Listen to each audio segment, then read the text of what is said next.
Welcome to the Campaign Moment from The Washington Post. This is your guide to the biggest developments in the 2024 election.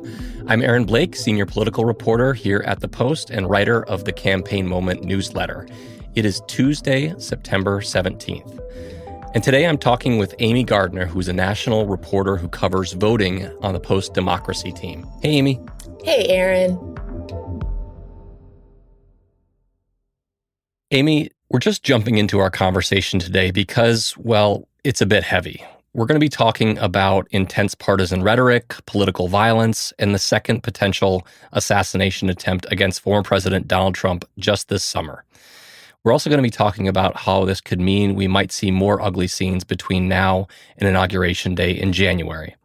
And I'm really interested to talk to you about this, Amy, because I know you spend so much time thinking about these things and reporting on safety and elections. Right. So what went through your head when you heard on Sunday that for a second time we had a gunman who got close to a presidential candidate, in this case, Donald Trump? That this isn't the end of it, that this has become a new normal, and that we should all be braced for unrest after the result, regardless of who wins. I mean, we've talked a lot, I've written a lot about what happens if Trump loses, given what happened after 2020, the violence on January 6th and the efforts to overturn the result in the 6 key battlegrounds that year. And if Trump wins, I think that there is a view that the Democratic Party will accept the result in a way that the Republican Party did not accept the result 4 years ago. But that doesn't mean that there aren't individuals out there who view a second Trump presidency as an existential crisis for our country that they want to act on. And that's alarming. Yeah.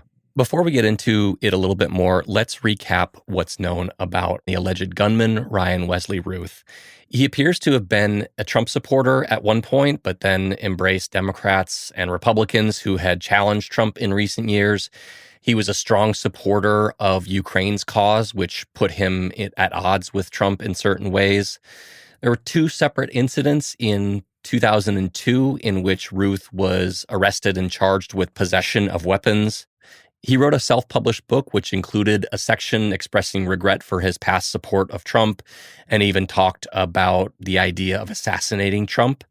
And officials say that he was at the golf course at Trump International Golf Club in West Palm Beach for as many as 12 hours before the scene that played out on Sunday. What's really stood out to me about this is how quickly this alleged assassination attempt was deployed to make partisan political points, and specifically on the Republican side. The very next day, on Monday, Trump blamed Vice President Kamala Harris and President Joe Biden for the things that they've said about him, and basically saying this was a direct result of that. We should emphasize that there is no real reason to believe that the shooter at this point was spurred by that kind of rhetoric. There's so much we don't know at this point. I think, Amy, that this stuff, it takes things to a whole new level, even than we saw back in 2021 and January 6th. The fact that this led to a political food fight almost immediately, it kind of portends very bad things for where this election is headed with several weeks to go. Yeah, and if I'm not mistaken, we all learned about this first from Trump, right? And then very quickly after the campaign put out that very quick, short statement, which said he's okay.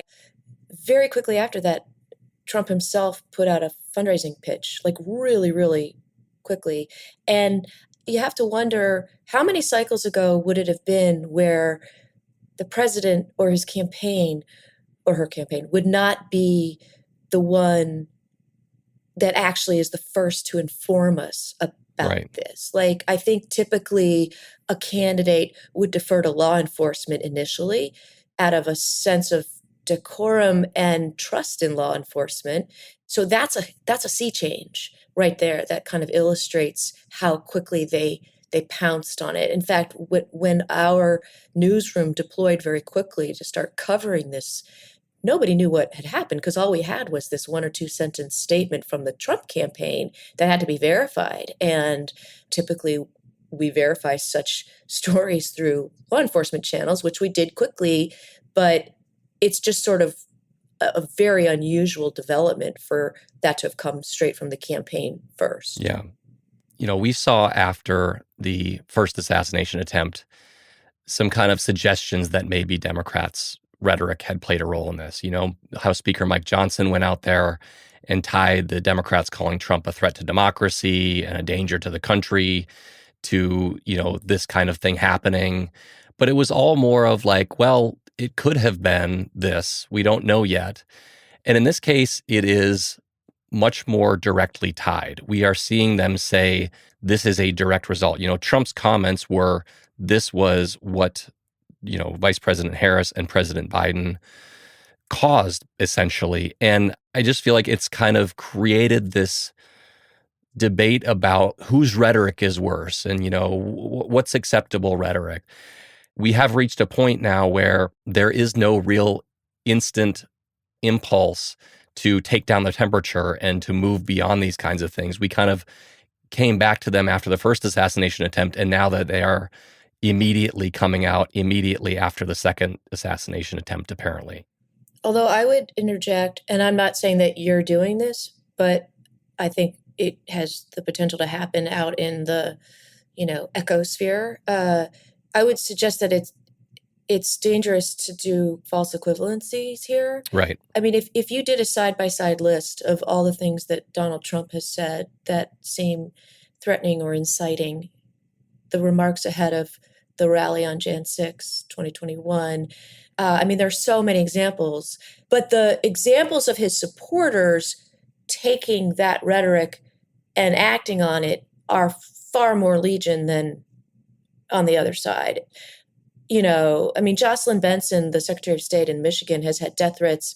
People staked out her home. And I just think it's really important to note that these alleged attempted assassination, well, one was clearly an attempted assassination, but this one is now being called an alleged assassination attempt. These attempts are obviously more serious than anything that's happened on the other side, but the rhetoric is far more extreme on the pro-Trump side. Yeah, it's pretty evident that at the very least, Donald Trump has seen value in the perception of potential violence or the threat of his supporters rising up. I don't think there's any question about that. Amy, you focus a lot on specifically the role of election denial and threats and the prospect of conflict at the ballot box. What are, when we talk about threats, can you tell me what you're seeing in terms of potential threats or harassment, not just against high profile politicians like Donald Trump, but also the people who run our elections, the stories that people might not hear about because they're not such a high profile individual? The top election officials in numerous states have security details. Brad Raffensperger here in Georgia, the Secretary of State, has had security posted at his house. His wife has gotten texted threats of both physical, violence, but sexual harm. And it's happening across the board. There were stories after 2020 of election officials, county clerks, who were checking under their beds and in their closets when they got home at night to make sure that, they were safe. And that has not abated. The actual count of threats that are tabulated by a number of different organizations has risen as we approach the election this year. And here's a really telling illustration of what the temperature feels like to people out there. The House Administration Committee in Congress had a hearing, I think it was last week that I watched, and it was 5 secretaries of state that they were questioning. And it was hyper-partisan. But one of the Democratic members of that committee, a guy named Derek Kilmer from Washington State, said to the secretaries of state, we need to know what the procedures are in your states for special elections for congressional seats. Because we're planning for some kind of emergency in the event of a mass casualty event involving members of the Congress, Wow. where we wouldn't want there to be scores of vacancies. So we need to have a plan in place for a more immediate solution to running our government. Like there is such a concern about this Yes. potential eventuality that it needed to be brought up publicly at a hearing. Yes. I actually called his office that afternoon. I was like, hey, I'd like to meet Representative Kilmer and have a chat, please. And we're supposed to meet this week. But and I don't mean to laugh like it's funny. It's not funny, but it was just so outrageous to hear that spoken out loud. That's really interesting, Amy. We're going to take a quick break. And when we come back, we're going to talk a little bit about some more recent threats that have been taking place, specifically when it comes to the Trump campaign's claims about Haitian immigrants in Springfield, Ohio. We'll be right back.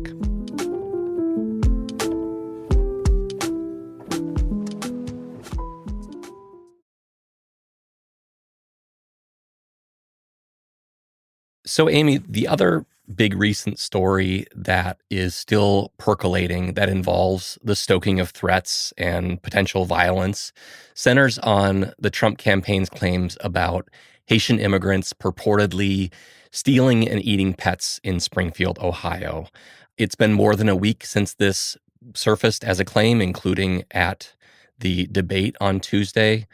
This remains completely unsubstantiated. We had the Republican governor of Ohio, Mike DeWine, call it garbage. Local officials have said they have no credible reports of this kind of thing taking place. But we've also seen it take off in the Republican Party. It's not just the Trump campaign saying this, it's also his supporters believing it. There was a poll this week from YouGov which showed 52% of Trump supporters believed that this was taking place.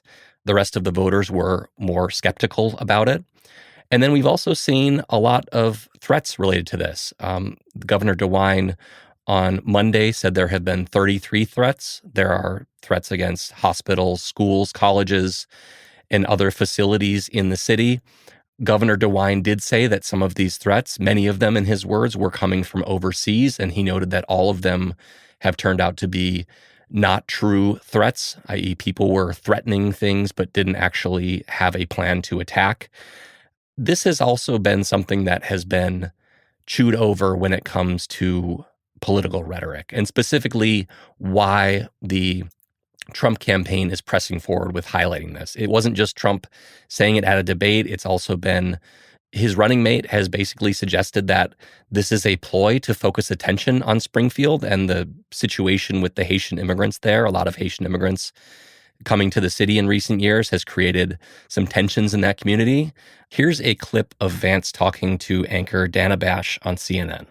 The American media totally ignored this stuff until Donald Trump and I started talking about cat memes. If I have to, but it wasn't just a meme, create stories so that the American media actually pays attention to the suffering of the American people, then that's what I'm going to do, Dana, because you guys are completely letting Kamala Harris coast. You had one interview with her. You talk about pushing back against me, Dana. You didn't push back against the fact that she cast the deciding vote on the Inflation Reduction Act, which is why a lot of Americans can't afford food and housing. You just said that you're creating a story. Public policy.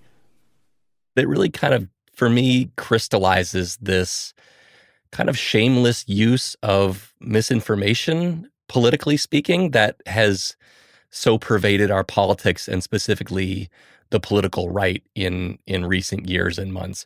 And I think it's important to note here that we are still learning about these threats. As I mentioned, Ohio Governor Mike DeWine said that many were coming from overseas, raising the prospect that foreign actors were using the situation to try and sow discord. But I think it's also important that regardless of where these threats are coming from and how much they've been spurred by this kind of rhetoric, this misinformation has created a very tense environment in J.D. Vance's home state, in a very an area that was already kind of a very tense area because of changes in that community in recent years. Although I would say two things. First, even if the threats are coming in from overseas, they're disruptive, and the disruptions are real to those institutions. Yep. I just want to make that point. But also, yes, people believe these stories, but are those people who are going to vote for Trump anyway? Are those people who are going to turn out anyway? And will they turn out? We don't know. Because isn't it also true that the Republican Party in that community has sort of rebuked Trump and Vance for what they've done in Springfield? And of course, DeWine said what he said. I think it's a little bit unclear and uncertain what the political impact is of the cats and dogs claims. Yeah. To be clear, my point was less that this is a political advantage for the Trump campaign in raising this. A winner, right? In fact, I'm pretty skeptical of that. The same poll that I mentioned showed that independents said 2-1 that they disbelieved this conspiracy theory. There were 5 times as many independents who said they knew it to be false, that it was definitely false, then said it was definitely true. So this is another example of Trump saying something that has great appeal to certain sections of his base, but seems to be looked upon very skeptically by the kind of middle of the road voters that can decide an election. And I think that's an important point. Totally. It just seems like this type of completely baseless accusation has become normal, and there are always going to be people out there who believe it. And so now, fast forward to November 5th and the aftermath of the election, when ballots are being counted, or in the days leading up to November 5th, when people are dropping ballots into drop boxes. Think about who out there believes that somebody is committing a crime to steal the election and feels the need to intervene as a vigilante. It seems to me it's logical to worry that the incidence of people reacting to these false claims will also rise, just as these false claims have risen. And that's very, very alarming to me. And one of the things that I've been struck by in recent years, and I talk a lot about polling on this podcast, but it is the sheer number of Americans who believe that sometimes actions like that are warranted. You know, it's one thing to believe the election is stolen. It's another thing to believe that you take up arms to do something about it. And we got some polling last week that updated us on this. It was from the Public Religion Research Institute, which is a pollster that does a lot of surveys in this vein. And it showed that almost 3 in 10 Republicans agreed that things in this country have gotten so far off on the wrong track that sometimes patriotic Americans might have to resort to violence in order to right the wrongs. It was significantly lower for Democrats, about 1 in 10 who said that. There's always been some people who subscribe to this view, but it's significantly more prevalent on the right. And then another thing that struck me from this poll was, you know, they didn't ask about, you know, voter fraud or anything like that, but they said, if Donald Trump is not declared the winner of the election, do you think he should do whatever it takes to try and reclaim power? And this was a view that was subscribed to by about a quarter of Republicans. And meanwhile, we have Donald Trump basically laying the groundwork to make that argument, just as he has done in every recent election that he's been involved in. Like, what are the things that really concern you the most about being kind of the tipping points for potential violence? Well, that's a big question. I worry about polling locations, like individual precinct voting spots. I worry about how the police would respond to incidents at polling locations. I mean, that's a big uncertainty. I really worry about individual instances of intimidation. In 2020, we saw these sort of posses of pro-Trump vigilantes who felt the need to police people dropping their ballots into drop boxes. Like in Arizona, this happened. People were in the backs of pickup trucks with guns. They're allowed to have them, and coming really close to drop boxes and, you know, accusing people of fraud when, you know, the state rules on dropping off ballots. There's a balancing act between what they think they're entitled to do to make sure there's no fraud in an election and like harassing a voter, which gets very close to a violation of my civil rights as an American under the Constitution. I have a right to vote. So, you know, that's happening too. Right. It's a lot of factors that seem to be converging on us as we get closer and closer to the 2024 election. That's all we have time for today, though. Thank you so much, Amy. Thank you so much, Aaron. I wouldn't say a fun topic, but a good discussion. Not a fun topic, but certainly an important one, and one that has been injected with new urgency in our 2024 election. Amy Gardner is a national reporter who covers voting on the Washington Post Democracy team, and I'm Aaron Blake, senior political reporter. If you want more original, deep analysis of campaign news, make sure you're subscribing to my newsletter, also called The Campaign Moment. You can find a link in our show notes and at postreports.com. And if you don't already, make sure that you subscribe to the Campaign Moment podcast feed for more great episodes like this one. Find us wherever you're listening to your podcasts. And if you're enjoying what you're listening to, make sure you tell a friend who you think might like it and give us a rating and review. Today's episode was produced by Laura Benshoff and mixed by Ted Muldoon. It was edited by Lucy Perkins and Mary Jo Murphy. We'll be back in your feed this Friday.